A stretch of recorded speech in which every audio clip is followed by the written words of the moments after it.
This is CBS. Hi, Big Chuck and Little John coming at you from Hollywood. Just hobnobbing with all the stars. Former hometown stars like Tim Conway and the Cleveland legend himself, Ernie Ghoulardi Anderson. They'll be joining us along with Bob Hoolihan Wells in an hour special called 25 Years of Friday Nights. It's a history of TV8 Friday night movie hosts over the last quarter century. So if you're an old Ghoulardi fan, Or an old Hoolihan and Big Chuck fan, or a Big Chuck and Little John fan, we've got you covered Friday night at 8 on TV8. Here are tonight's winning lottery numbers.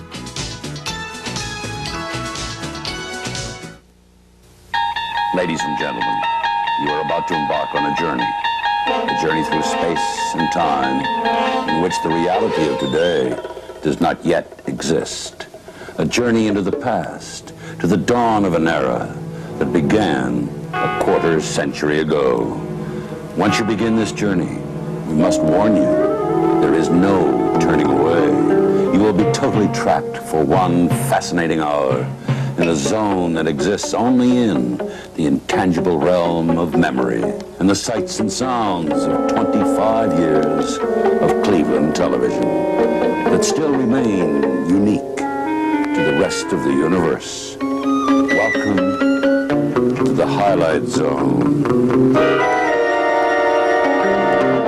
The year is 1963, the fall of 1963 to be exact. The biggest news of the day was Reverend Martin Luther King's famous Civil Rights March on Washington, D.C. At the top of the music charts in '63 was He's So Fine by the Chiffons and Walk Like a Man by the Four Seasons. The 1963 Cleveland Indians and first-year manager Bertie Tebbetts were 25 games out of first place. But they debuted two exciting new rookies in Max Alvis and Vic Davalillo. And of course, the mighty Cleveland Browns were in contention all the way, with the great Jim Brown at the peak of his career. The most popular network television shows were The Beverly Hillbillies and The Dick Van Dyke Show, both on CBS. And here in Cleveland, the local favorites were TV3's Barnaby and TV5's Captain Penny, TV8's Franz the Toy Maker. And the Playhouse Square movie theaters were very busy. The Academy Award-winning film that year starred Albert Finney in Tom Jones. And right across the street from the Palace Theater was the famous colonial-style building of WJW-TV, airing such popular news personalities as Joel Daly and John Fitzgerald. At that time, I was an engineer, at the controls of the video switcher mostly, and right next to me in the announce booth, a 39-year-old announcer that recently came to us from KYW Channel 3. His name, Ernie Anderson. And he was about to shake the very foundation of Cleveland television like it had never been before or since. He was to begin a tradition of late-night movie hosting that still remains today, 25 years later. Hi, I'm Chuck Shadowski, and this is what the old TV8 building looks like today. Just a boarded-up, empty shell. But if those old halls could talk, what stories they would tell. And for the next hour, we're going to share some of those old stories with you. And folks, you won't want to miss this nostalgic trip into the past as we present 25 years of Friday nights.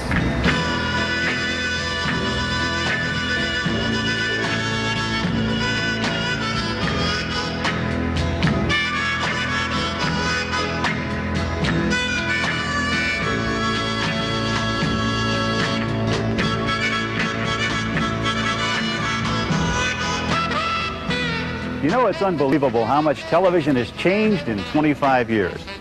This program right now is being televised by cameras like this one. Now, back when Ernie Anderson was Ghoulardi, the first year or so of his show was in black and white, as was everything else on TV8. And then Storer Broadcasting coughed up some big bucks for this, the TK41 RCA color camera. Looks like a Volkswagen, doesn't it? Weighs about the same, too. We only had one, so we could only use it on shows that used one camera. Now, Ghoulardi had the honor of being the first regular scheduled show in color on TV8. But I'm getting ahead of myself. How did all this Friday night madness begin? Let's go back to 1962. As I mentioned earlier, Ernie Anderson was brought over to TV8 from KYW Channel 3 as a booth announcer and host of an afternoon movie show called Ernie's Place. Now, once Ernie was here, he convinced TV8 that he needed a writer and director that was currently writing for the Channel 3 Big Wilson show. So over to TV8 came Tom Conway. And it wasn't long until Ernie and Tom were doing hilarious routines on Ernie's Place. Ernie being the straight man interviewer to Tom's many zany characters. Have you ever won any races? Well, let me see now. I came pretty close in the Daytona 300 just last month. I was leading by 6 laps. We had really? 1 lap to go, and I pulled in for a pit stop and a tire change, and took them an hour and a half, so I ended up last. You only had 1 lap to go, and you went in for a pit stop? That's right. And you ended up last. I don't understand that. Today they change a tire in 20, 30 seconds at the most. Yeah, right. Well, I got in the wrong pit, see.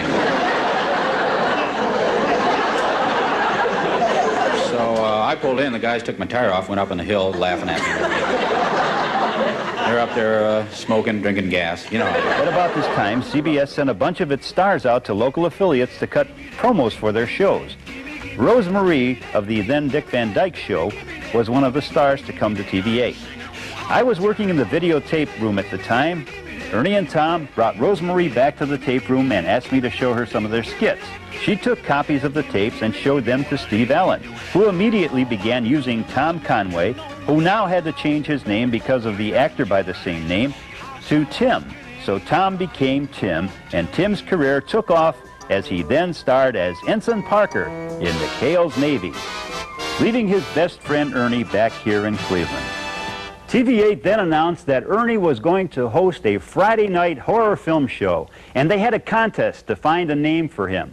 Now, the winning entry was Ghoulardi, which Ernie promptly changed to Ghoulardi, and Cleveland would never be the same again. That ain't it, that's a bill. Come on, kid, where are you? Now look at this one, will you, group? Will you look at the address over there? Just lay a shot of this. Does this guy come on strong with the handwriting? Enclosed is the letter. Catch that one, baby. Dear Mr. Ghoulardi, like so many Clevelanders, we enjoy Channel 8's science fiction movies. Can you believe there's somebody that enjoys these movies? Whee! He says, please try to be less obtrusive. Thanks. And then he's got this fancy signature. 2903 Hampshire Road, Cleveland 18, Ohio. Stevie Babes, take a shot of that note. This is important. Stevie, do me a favor. Next time you write me a note, try to be less obtrusive, will you, baby? Hey, next week, tomorrow, yes, on Masterpiece Theater, The Island of Lost Souls. Can you believe that? Oh, here it is. Howard Hoffner is not well. And remember, Steve, what I told you, Oxnard.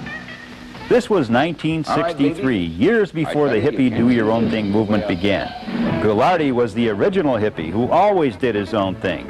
Whenever the management told him not to do something on the air, he did it even more and showed the audience the memos he'd received.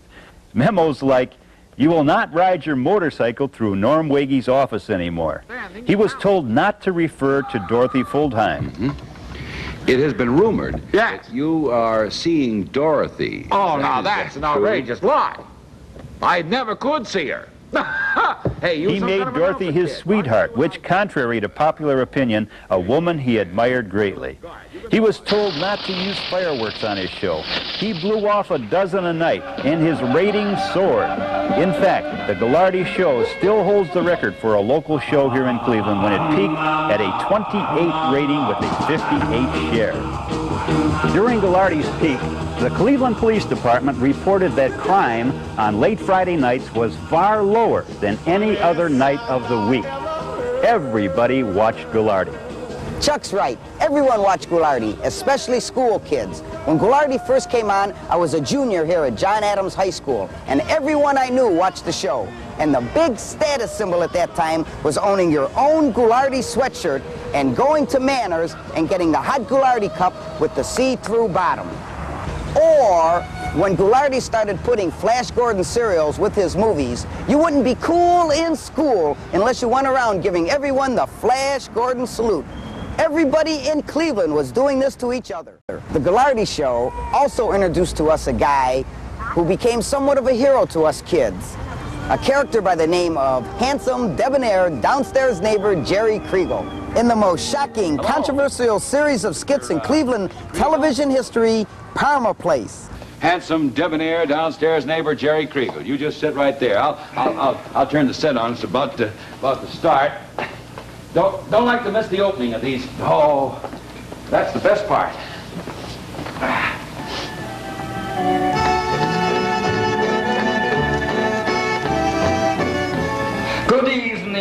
Good evening, and welcome to all our friends in television land. And a special hello tonight to all our friends in Parma. Hey, he got my letter. Oh, he got your letter. Yeah. Did you send him? Oh, this is going to be a great show tonight. Yeah. Sure is. Parma Place put Parma on the map. Now, the people and kids of Parma, for the most part, loved it. But a small group of influential people in Parma wanted Parma Place off the air in a battle rage for 10 weeks. Finally, then Mayor Day, with a small group of complainers, won out. TV8 took Parma Place off the air. Now, even Parma Councilman Ron Model wrote his opinion openly that he enjoyed Parma Place and the publicity. Ernie was furious, but he soon turned his energy to other things, like making the Ghoulardi All-Stars the most popular group of amateur athletes around. One summer, playing 65 softball games. And you know, a lot of people forgot that Ernie did several skits as Ernie Anderson and used them in his Ghoulardi show. He almost always played a bumbling nerd who always came out on the short end of things. I can honestly say that I vaguely remember Ernie Anderson doing skits. If you were a kid growing up when Ghoulardi was on, all you remember about the show was him yelling, "Hey group, cool it over there!" What is that? Does this program go to Parma? Down with Bill Gordon. No, up with Bill Gordon. Bill Gordon played beautiful baseball out there. He was lousy. That's what I like. Pick it up so we can get a shot of it.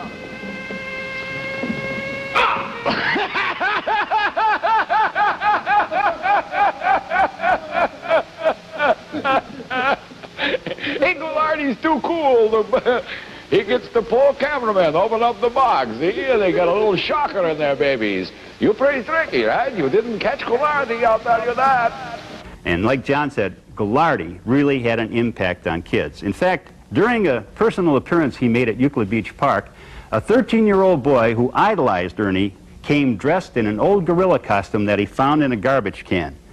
The 13-year-old boy was named Ron Swede, destined to be heard again on Cleveland television.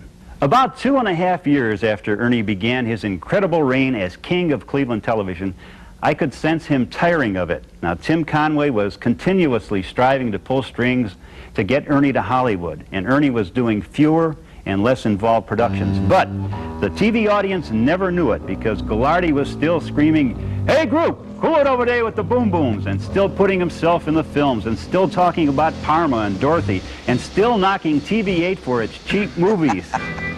Ghoulardi's faithful viewers were sure that he would go on forever. And then, as quickly as he became the most popular TV star in Cleveland, he quit. It was over. The king was gone. Long live the king. Now, if you lived through the Ghoulardi era and actually remembered firsthand the incredible impact that he had on this market, it becomes very difficult to believe that he was only on the air for just 3.5 years. I mean, here we are, 25 years later, still talking about what Ghoulardi used to do. Incredible. What I find equally hard to believe is the question many people ask of Chuck when they meet him.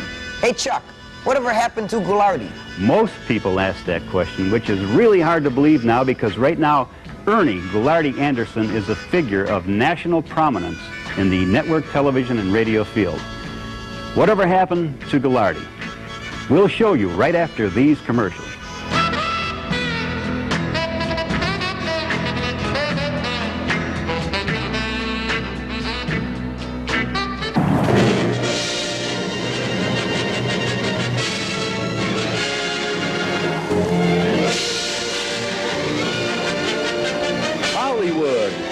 apex of the entertainment field, world-famous tinsel town of the stars, home to the great and near great, the ultimate goal of all performers. And we made it. Welcome back. And what a great place this is to be. And why are we here? Well, we ended our last segment with the most often asked question of Chuck. Whatever happened to Ghoulardi? A question that absolutely amazes me because Ernie Anderson is as well known here as most TV and movie stars. He has been on Carson, Letterman, and 2020. He's had numerous write-ups in local and national publications like USA Today. Then why do people ask me whatever happened to Ghoulardi? If he's so famous, why don't we know it? Because you hardly ever see him. But you hear him every day in the car on the radio. And you even hear him when you watch TV.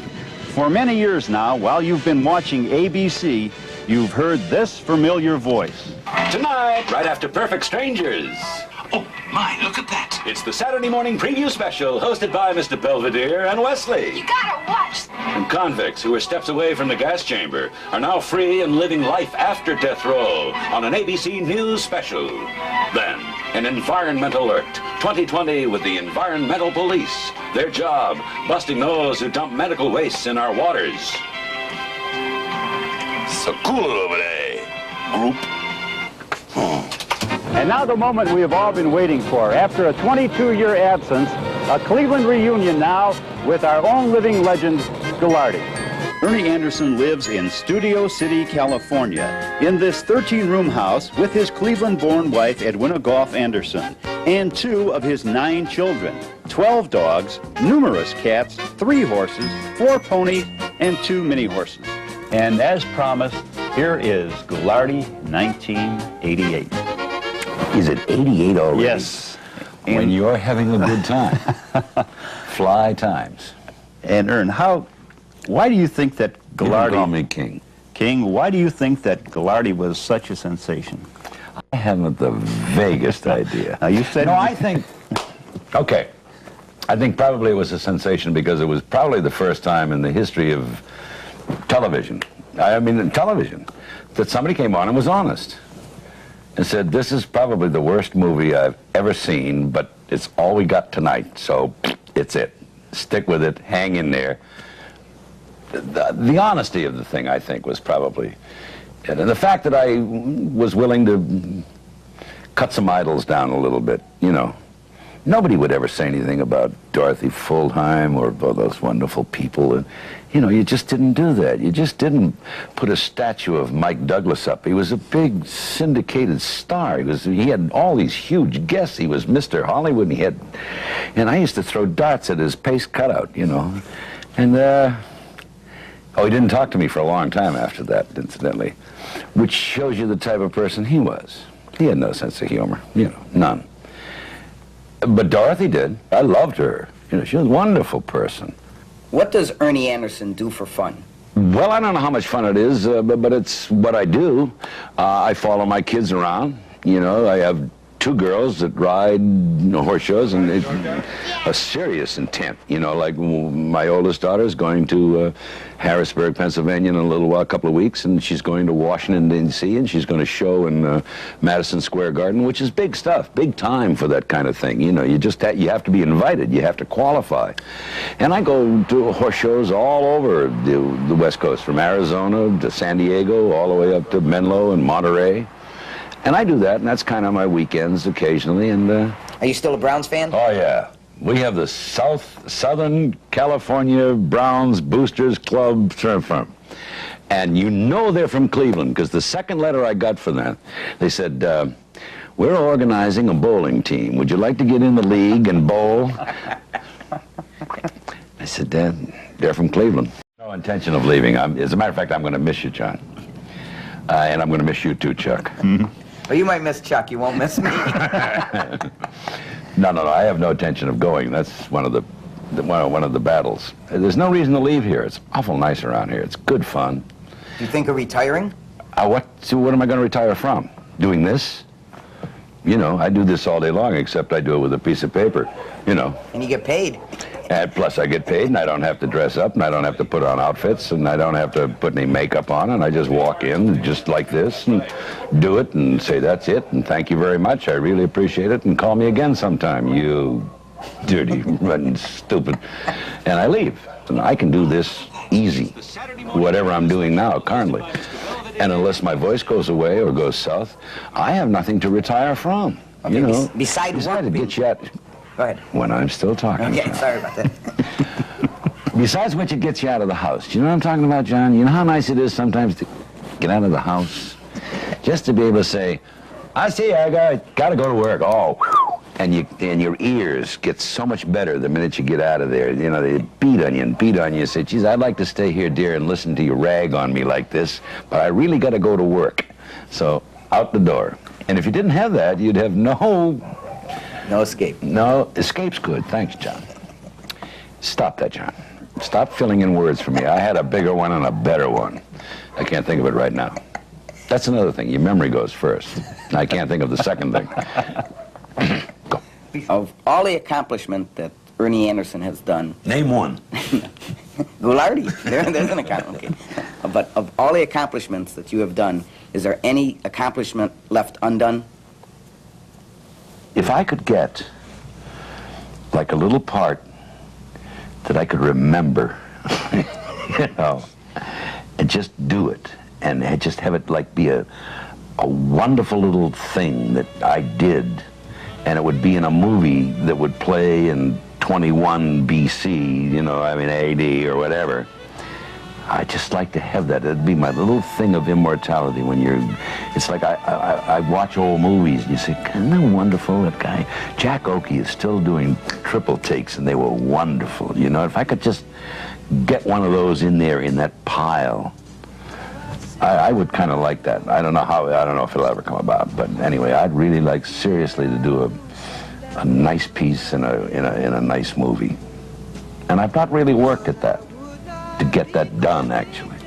I'm just hoping it will happen, which is the way my whole career has gone all through life anyway. I just hope it happens, and if it doesn't, well, so what? You know, something else will happen. It'll work out.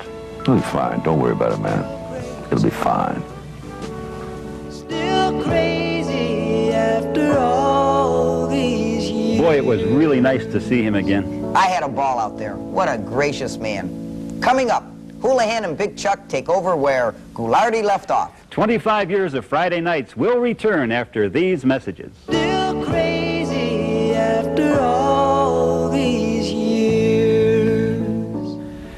Hi, and welcome back to 25 Years of Friday Nights, an hour-long program reviewing a quarter-century of TV8's late-night movie hosts. We just bid farewell to Ernie Ghoulardi Anderson, who began it all in 1963. He left behind 3.5 years of incredible late-night entertainment. Now, who do you think would be dumb enough to try and fill his shoes? Actually, there were dozens of us. When Ernie quit in the fall of '66, TV8 had an open audition for someone to take his place as host of the Friday night movie. And I think every disc jockey in Cleveland auditioned day after day. Now, most of them sort of copying what Ghoulardi did. Then one day, our own Hoolihan the weatherman came up to me and told me that he was going to audition for the job. I said, good luck. And Hooli, knowing that I had written some Parma Place episodes for Ernie, asked me to help him with the audition by writing some skits, which I did, because I thought this was great, because if Hooli got the job, he'd use me in a skit now and then, which is all the television I wanted to do. So I wrote 3 very short skits, and on the audition, Hooli sat on a stool like Ghoulardi did, talked about the movie a little bit, and then led into one of the skits. Sounds familiar. Right? The skits, at the time, I thought were pretty good. You betcha. Hope you enjoy that sequel to Peyton Place. Good book. Listen, we got a new dirty book section behind the drapes back there. You come back again. Okay. Oh, how do you do, sir? Howdy. Well, how are you there? Fine. Well, I see you're smoking Crawleys. Yes, I am, as a matter of fact. Well, isn't that one? Would you mind if I tried one? Oh, certainly not. Help yourself. Oh, I certainly appreciate that. I've been looking forward to a smoke all afternoon. Yeah, I bet you're very busy here. Mm-hmm. A lot of business. Oh, yeah, there's nobody in right now, Yeah. but, you know, I'm usually pretty busy. Mm-hmm. Oh, boy, that's smooth. Say, do you save these coupons? Yes, I do. As a matter of fact, that's how I got this gun. Stick 'em up. And believe it or not, the station liked it. They told Hooli and me that he and I were it. And the thing that really impressed them in our audition were 2 singing puppets made from our mouths, a thing that I saw on a Steve Allen Tonight Show. It took me a year to figure out how to do it.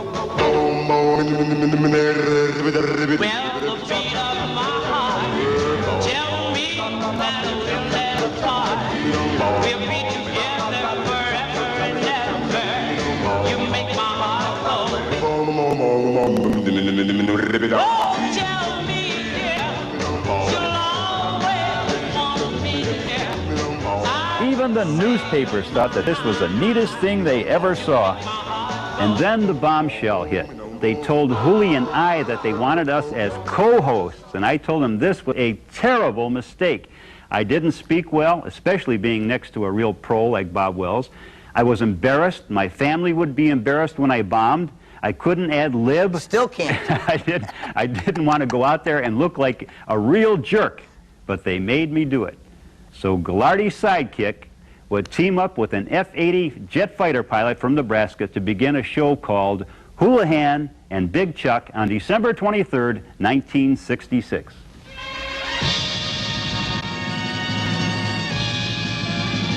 From the heart of Playhouse Square in downtown Cleveland, from high atop the Television 8 building, it's the Hoolihan and Big Chuck Show. Here we go again. We were so stiff it was unbelievable. The beginning weeks of the show were very difficult. People were still comparing us to Ghoulardi. Our skits were all done in the studio, no sets. Now, Hooli and I decided that if we were to go on like this, we had better do something and do it quick. Now, since we didn't have sets, I thought, let's use the city as our set. Let's film our skits on location. Be sure to wear some flowers in your hair if you're going to San Francisco. You're gonna meet some gentle people there. This was 1967 or 68. A song was out and it was becoming increasingly popular. I was a junior at Ohio State at the time. I saved this poster from the Cleveland Press. The song capitalized on the popularity of Charles Schultz's character Snoopy. And Hooli and I also capitalized on it. Snoopy and the Red Baron. Man has never heard like the screaming sound of a big warbird. Up in the sky, a man in a plane. This was our first big skit on film, and Hooli actually flew the biplane with the Snoopy head on and all. Meanwhile, back in the studio, we were still using the old RP, rear projector.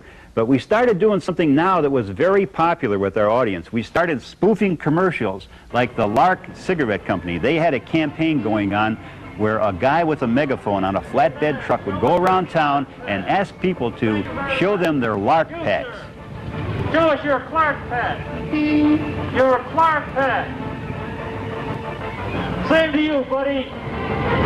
Well, Hoolihan and Big Chuck lasted over a year. Now, Hooli and I decided to bring more people into our skits. I met a musician named Tony Carmen at about the same time I had an idea for our series. Winchester Kobasi, you're getting me down. With pepper and garlic, my stomach goes round.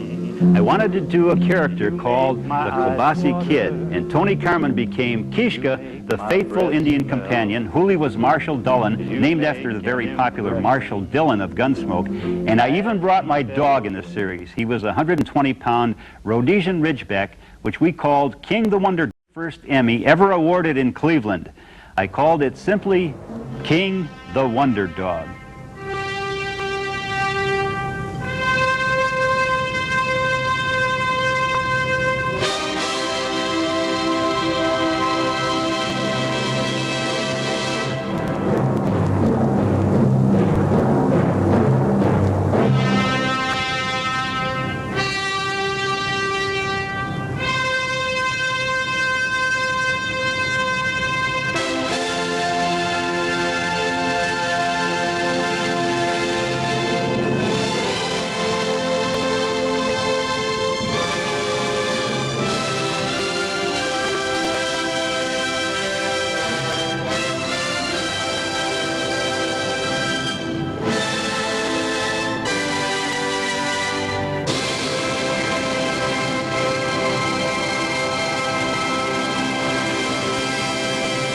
always been one of my favorites, too.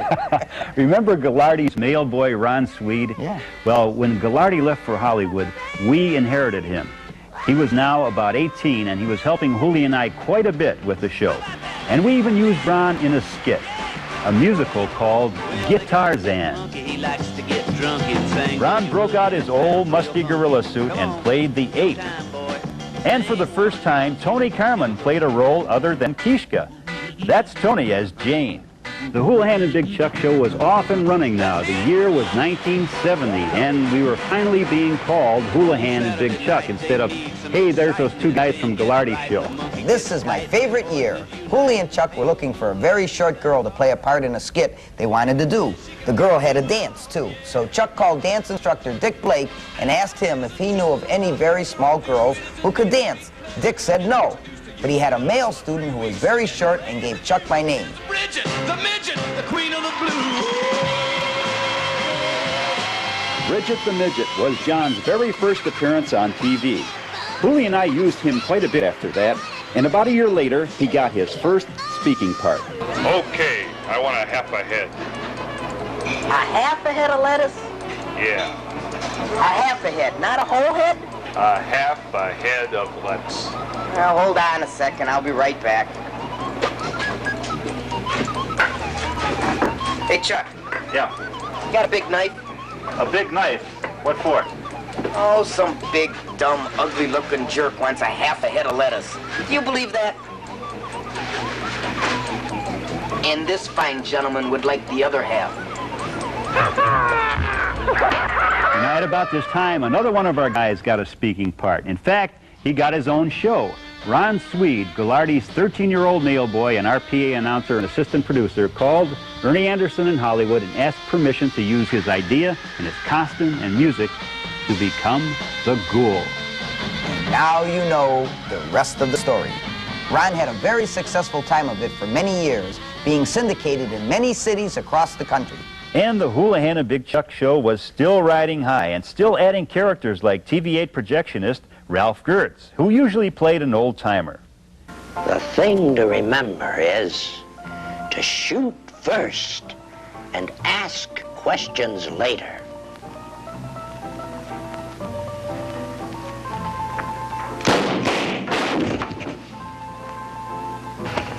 Why is that, old-timer? We also used old Ralph on our teams, keeping alive Ghoulardi's creation, the All-Stars, now called the Hoolihan and Big Chuck All-Stars, of course.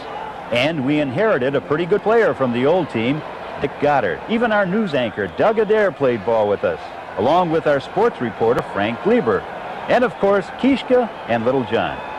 Even old Abe Abrahams, the famous Cleveland Browns man in the brown suit, played on our team. Hoolihan and Chuck did it. They filled Ghoulardi's shoes and were getting better with age. New ideas kept cropping up on the show and new characters. One of the craziest ideas I think you guys ever had was when you took a 19-year-old kid hired by TV8 as a janitor to become a hero to all the kids in Cleveland and made him Soul Man.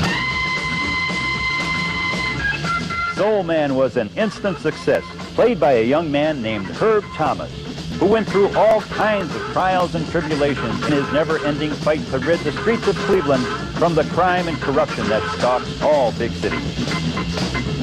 Soul Man's popularity was rivaled by a character I almost outright stole from my hero, Ernie Kovacs. In his early TV shows, he did a character called Percy Dove Tonsils, a guy in a smoking jacket with the weird eyeball glasses who spoke with a lisp, sipped wine, and read poetry. Somebody seemed to have slipped a little fish into my martini. I changed it to Readings by Robert. Robert, of course, being for Robert Wells, my partner. Finally, he asked his 12-year-old son what he would like. The young boy replied, "Dad, you've been very good to me. I have just about everything. But I think the nicest memory I have is when you took me to Disneyland and I saw all the Disney characters and their costumes. The one thing I would really want is my own Mickey Mouse outfit." So the man bought him TV8. While the Kabasi Kids, Soul Man, and Readings by Robert were riding high, Hoolihan and Chuck continued to amaze me with all the crazy things they were doing. But the craziest of all, no ifs, ands, or buts, was the pizza fight. For several years, this segment of our program was by far the most popular. Mostly, I think, because we only really had one champion, a lovable young Cleveland State music major, Mariano Pachetti, who we nicknamed Mushmouth. Mush was a great champion who took on all comers, and I mean all comers.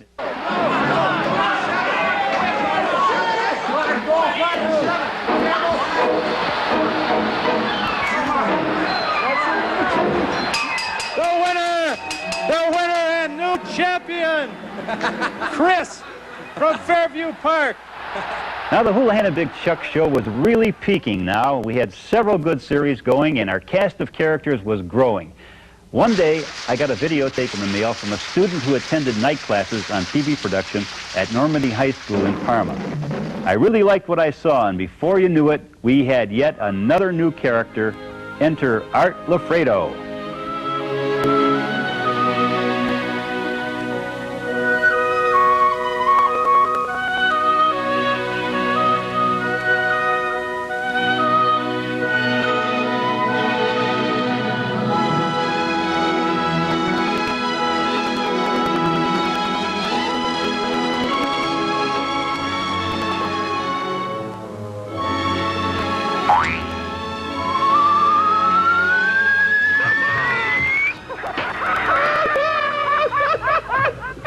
And Art, like Herb Thomas, went on to produce things on their own here, and both have Emmys to show for their production skills. The year was 1975 now, and Hooli and I had been on the air for 9 years. Hooli had resigned his job here as Hoolihan the Weatherman and as our booth announcer to strictly do commercial work. He flew his own plane to Chicago each week and would return in time to do our show. Now, this went on for about a year, and then one day he told me that he had become a born-again Christian. So he stopped the freelance work and he got a job at WSUM, a religious station here in Parma, a job which he really put a lot of work into. But the show must go on. The Hoolihan and Big Chuck show was still doing great. In fact, we had 2 primetime special movies sponsored by Pepsi-Cola, a brainchild of our station manager, Bill Flynn. Well, they didn't make Dr. Pepper or Mountain Dew way back then. Hey, you want to know how long ago that was? Huh?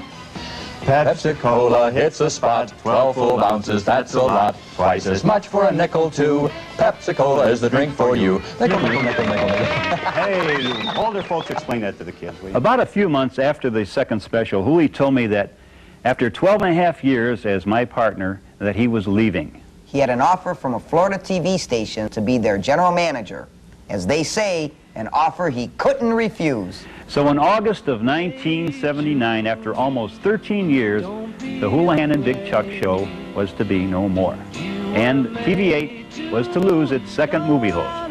Hoolihan would be missed. And to this day, do you know what the most often asked question of me is? Whatever happened to Hoolihan? Stay with us and we'll show you when 25 years of Friday nights continues after these messages. And anytime you feel the pain, hey Jude, refrain. Aruba, Jamaica, ooh, I wanna take you. Bermuda, Bahama, come on, pretty mama. This is the beautiful city of Clearwater, Florida, the sparkling jewel of Tampa Bay. And for the past 9 years, this has been the home of Robert D. Wells Sr., better known to all of us as Hoolihan. Hooli and his wife Barbara live in this 8-room home on the northeast side of Clearwater, along with 2 of his 3 children, daughter Tricia and son Robert Jr. And for all of you that have ever asked me, whatever happened to Hoolihan, I give you Hoolihan 1988. And it seems almost impossible that he has been gone for 9 years. Does it seem that long to you? Easily, yes. Now, I have mixed emotions because sometimes it seems like 29, sometimes it feels just like 9. But, you know, I've been back from time to time, so, you know, it kind of renews the memories and all the good thoughts keep flooding back. When you do think of Cleveland and our show, what are some of the good thoughts? I know there's some bad ones. Well, it's kind of bittersweet because, you know, when we came down here, in the flush of starting something new, and we came down to be part of the this new TV station that was starting up, we kind of tended to forget all the friends we left behind. But that's mainly what we miss mostly is the friends. Don't miss the snow. Sit down here, watch on the tube, and during the winter time we see those mounds of white on cars and whatever in the northern pictures in the news, and we go. So you're very comfortable here. Yeah, really. It's a beautiful area. You won't be here long enough to really appreciate it, but Clearwater has one of the most beautiful beaches in the universe. Now, you've told me from time to time that you do a lot of freelance work, but your main job is still with the Ohio Company. Yeah, I don't know if many people watching know what the Ohio Company is, and I didn't know what it was when I was in Ohio. Because when I got down here, I was contacted by a fellow from the Ohio Company, which is an investment banking and brokerage firm right out of Columbus. Been there for 60-some years. And I joined forces with them down here, so I'm a financial planner, financial advisor, stockbroker, and all the rest for about the last 2.5 years now. One of the neatest things that happened to me in recent years, I went to the movies. Bob called me and told me he was in a movie called Summer Reynolds with John Candy. And I went to the movie with my daughters, and we stayed in the back so no one would recognize me. And when Hooli walked on the screen, it was such a kick to hear the audience say, "There's Hoolihan! There's Hoolihan!" The whole audience, it was great. You had fun making that movie. It was, I tell you. Your wife Barb was in the movie? She was. Actually, she was in twice, where John Candy was the kind of puppy dog type, and he had this brand new facility, this new house that he was going to stay in, and he looks over next door and here's this very attractive lady sitting with her, apparently her husband, and Candy comes over, "Hi, I'm Jack Chester, and you're," Barb says, "having lunch." She actually had more lines than I did. I was on camera more, but she had more lines than I did. I remember you were just mugging a lot. You were just... Yeah. When you think back of some of the things we did on the show, what were some of your favorites? I know readings by Robert was, you owned that. It was beautiful, but... Thanks, Charles. John always said you did that too well. Too well. You know, it's funny. You talk about being away from Ohio. Do I miss anything? It's hard to miss it from this point of view that people... Matter of fact, last Sunday at church, we went to a different church, as it turned out. Just, you know, a little change of pace. And one of the fellows in the congregation came up afterwards and said, "Weren't you..." And I go, "Yeah." And, "Did you remember the thing you did?" And so forth. And then he said those dreaded words, "I used to watch you as a kid." Yeah. Oh, we get that all the time. Boing, boing, little silver hairs popping out. If you could look into a crystal ball, what would you hope the future would hold for you? Wow. Well, how about a good job for my son? Well, we all want that. And get out of the house. No, just kidding. Love him to pieces. No, he's not. No. I don't mean to be corny, but I just wish for health and happiness for the family. When you got health and love and my loving wife, you can't get much better than that. Good seeing the old timer once again. Hooli and I have seen each other a few times over the years, and we still keep in touch.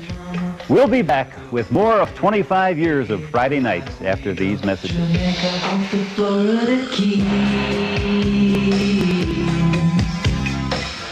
There's a place called... It's 1979 and Hooli's gone, and I really thought very seriously of quitting the show myself. I had mixed emotions about it. I didn't want to do the show myself, and the only logical replacement for Hooli would be someone connected with the show. And because he had so many skits on tape already, after much thought, I chose to go on with Little John Rinaldi. A move I told him he'd never regret. But I do sometimes. No, I really thought we were not going to make it because when Hooli and I were together, Hooli was the TV professional who could do anything, and I was an amateur, the hometown boy made good. And now with John and I, we had two amateurs up there. And it was rough. Let me tell you, I was hyper, I couldn't read the teleprompter like Hooli did, was shouting even more than I do now, but we both struggled for about a year and then finally settled into a groove. No, he really made Clevelanders happy. Especially when he moved to Florida. Oh, Hooli, Cleveland was sad and blue the day they lost you. But let's give a cheer, 'cause Little John is here! Startled. You know, it really is hard to believe you've been co-hosting the show for a year already. You know, I really had a tough time, seriously, adapting to John, until one day I just decided to accept you for what you really are. Really? A real challenge. Well, don't worry. I'll never leave you like Hooli did. That's what I'm afraid of. No, hey, we both One big thing that helped us in the beginning, we inherited a new character from the Hoolihan and Big Chuck show. A woman who, when Hooli and Chuck were on the Channel 25 auction, bid $240 to do a skit with them. Very soon after Mary Ellen did the skit, I asked her to do another because she did it so well. And the rest is history. She's one of our regulars. Another character who saw us struggle a little bit early and jumped in to help, a very good friend of ours over these years, Dick Goddard, became a part of our cast of zanies, a very welcome part. Old friends like Julianne Cashel, Tom Bush, and Basha stayed on with us. Over the last few years, several good things have happened to us. About 3 or 4 years ago, we received national recognition when a couple of our skits were shown on TV bloopers and blunders and Entertainment Tonight. One of the nicest things that ever happened to us was about 1.5 years ago when our picture and story about us was seen around the world on the front page of the Wall Street Journal. That was something. We got calls from friends all over the country when that came out. And just recently, the internationally syndicated comedy show, The Hit Squad, took over 20 of our skits as a part of their program. This was one of them, starring Rick DeShant and Maureen Cooperstein.